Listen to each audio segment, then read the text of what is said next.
ทำโซมกีฬาคาราเตโดก็แมนกีฬาประเภทหนึ่งที่ต่อสู้ด้วยมือเปล่าเป็นกีฬาป้องกันตัวและในการแข่งขันแมนจะแบ่งออกเป็น2ประเภทคือประเภทฟ้อนกาตาและประเภทต่อสู้ซึ่งว่ามื้อนี้ทางทีมงานข่าวโทรภาพกองทัพประชาชนลาวของพวกเราก็ได้ลงมาติดตามการแข่งขันกีฬาคาราเตโดซึ่งว่าภาพบรรยากาศจะเป็นอะไรนั้นเชิญทานติดตามรับชมการแข่งขันกีฬาคาราเตโดมหกรรมกีฬาแห่งชาติครั้งที่11ที่แขวงเส้นขวางเป็นเจ้าภาพได้จัดขึ้นระหว่างวันที่8ถึง9ธันวาคม2022นี้โดยการเป็นประธานของทานพงศวัฒน์บุภาประธานสหพันธ์กีฬาคาราเตโดแห่งชาติลาว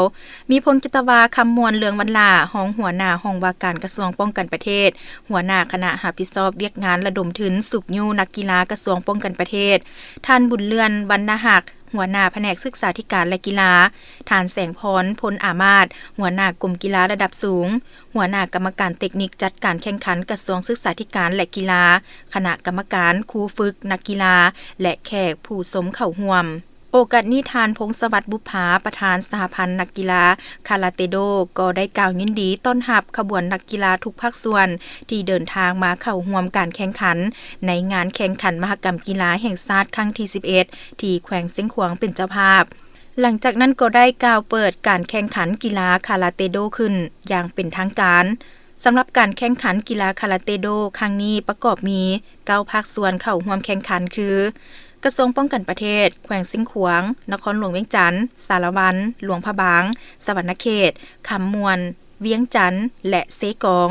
มีนักกีฬาทั้งหมด68คนหญิง36คนซึ่งจะแข่งขันญาติเอาเหรียญทั้งหมด48เหรียญในนั้นมี12เหรียญคำ12เหรียญเงินและ24เหรียญทองแดงซึ่งกระทรวงป้องกันประเทศเฮาก็ได้ส่งนักกีฬาเข้าร่วมทั้งหมด10สหายมี2ประเภทคือประเภทฟ้อนกาตาเดียวหญิงชายรุ่นน้ำหนักบ่เกิน60กิโลหญิงประเภทต่อสู้คู่มีเต้หญิงชายรุ่นน้ำหนักบ่เกิน48กิโล55กิโล60กิโล67กิโล75กิโล84กิโล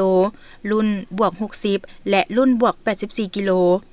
ซึ่งผ่านการแข่งขันทีมนักกีฬาคาราเตโดกระทรวงป้องกันประเทศของพวกเขาสามารถญาติมาได้1เหรียญคำประเภทต่อสู้คูมิเต้รุ่นน้ำหนักบ่เกิน75กิโลทราย4เหรียญเงินประเภทต่อสู้คูมิเต้รุ่นน้ำหนักบ่เกิน67กิโลทรายรุ่นน้ำหนักบ่เกิน84กิโลทรายประเภทฟ้อนกาตาทรายประเภทฟ้อนกาตาหญิงน้ำหนักบ่เกิน60กิโลและ2เหรียญทองแดงประเภทต่อสู้คูมิเต้รุ่นน้ำหนักบวก84กิโลและรุ่นน้ำหนักบ่เกิน48กิโลหญิงในนามผู้จัดการทีมมวยคาราเตโดถือว่าผ่านการจัดตั้งปฏิบัตินำพานักกีฬาเข้าสู่การแข่งขันในครั้งนี้ถือว่ามีความสำเร็จดีพอสมควรพวกเราได้เข้าชิงเหรียญคำถือว่า5รุ่นแต่ว่าสามารถญาติได้เหรียญคำมีแต่1เนาะและเหรียญเงิน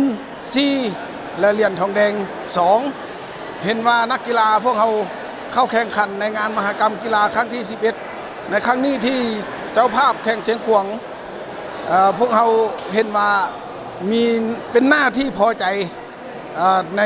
ทีมคาราเตโดของพวกเราสวัสดีข้าพเจ้ามีชื่อเท้าสุญญามบุพจันทร์เป็นนักกีฬาคาราเตโดมาจากกระทรวงต่างประเทศและในการแข่งขันในครั้งนี้เราลงแข่งประเภทในการแข่งขันครั้งนี้เราลงประเภทในรุ่นรวม75กิโลประเภทต่อสู้มันเจ้าหลังจากที่ว่าแข่งสำเร็จแล้วเขาเองนอนในนามที่ว่าสามารถญาติได้เหรียญคำมาสู่กลุ่มของเขามีความรู้สึกอะไรเนี่ยมีความรู้สึกแบบ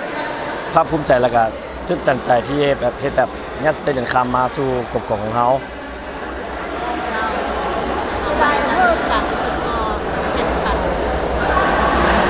ต่อไปก็จะรักษามูลเสื้อในแข่งขันข้างหน้านี้จะมีความพยายามรักษา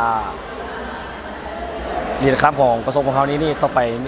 ให้มันได้ดีกว่านี้อีกโดยทางเฮาอยากขอเชิญชวนพ่อแม่พี่น้องหมดทุกคนนอนอยู่ที่เสียงขวางเกมเนาะมาชมมาเชียร์ในงานมหกรรมกีฬาแห่งชาตินี้ยังมีหลากหลายกีฬาเนาะที่ยังแข่งขัน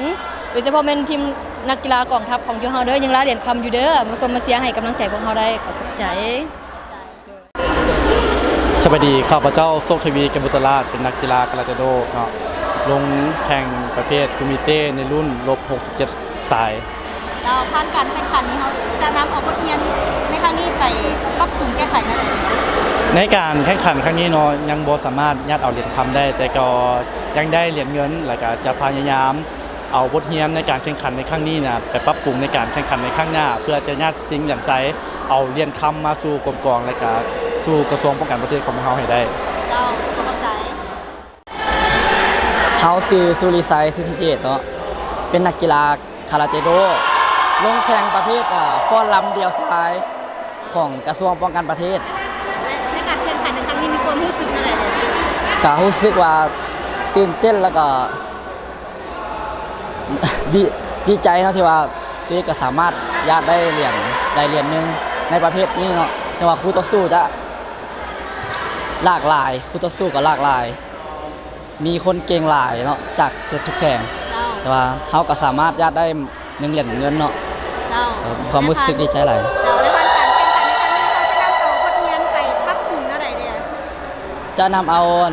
ข้อผิดพลาดของเขาเนาะที่ว่าเก็บเกี่ยวจากงานนี้จะไปนำปรับปรุงตัวเองพัฒนาตัวเองให้มันดีขึ้นกว่าเก่า เจ้าเข้าใจ โดยเข้าใจ ทำส้มและนั่นก็แมนภาพบรรยากาศของการแข่งขันกีฬาคาราเต้โดประเภทฟ้อนยิงทรายและประเภทต่อสู้ยิงทรายซึ่งก็เต็มไปด้วยกองเชียร์ที่มาให้กำลังใจนักกีฬาของพวกเขาและมื้อนี้ก็เห็นได้ว่านักกีฬาแต่ละสหายแมนได้ทุ่มกำลังแห่งกายและจิตใจเข้าในการแข่งขันเพื่อญาติเอาไซสนะมาสู่กลุ่มกองของตนทีมงานข่าวภาคสนามรายงานอยู่ที่แขวงเส้นขวาง